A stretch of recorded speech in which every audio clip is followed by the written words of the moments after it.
Fabriqué depuis le 18 mars dernier, le gel hydroalcoolique est destiné aux professionnels, principalement les centres hospitaliers de Bourgogne-Franche-Comté, sans oublier les supermarchés, les caissières notamment. Qu'est-ce qui a fait que vous avez basculé sur cette production ?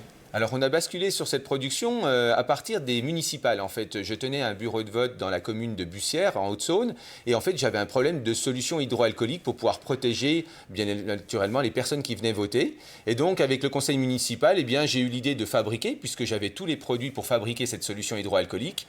Et puis finalement, je me suis dit, est-ce qu'on ne peut pas se mettre au service de la préfecture, que j'ai contacté le lundi matin.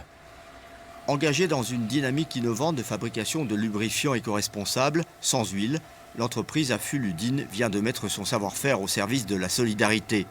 Elle fabrique désormais du gel hydroalcoolique, toujours animé par une démarche écologique. Pour concrétiser cet élan, il a fallu être très rapidement opérationnel. Au début, en fait, on était à entre 5 et 700 par jour. Et au fur et à mesure, on a réussi à mettre des choses en place pour accélérer la production. Et aujourd'hui, on est entre 1,5 tonne, voire 2 tonnes par jour. Au début, il a fallu s'organiser, mais comme on est bien rodé aujourd'hui, c'est vrai que les étiquettes, c'est une étape en plus qui nous fait perdre un petit peu de temps. Mais maintenant, on va assez vite et puis il n'y a plus de problème.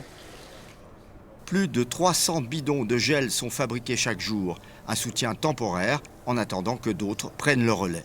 Nous, l'objectif, c'était de dépanner les centres hospitaliers.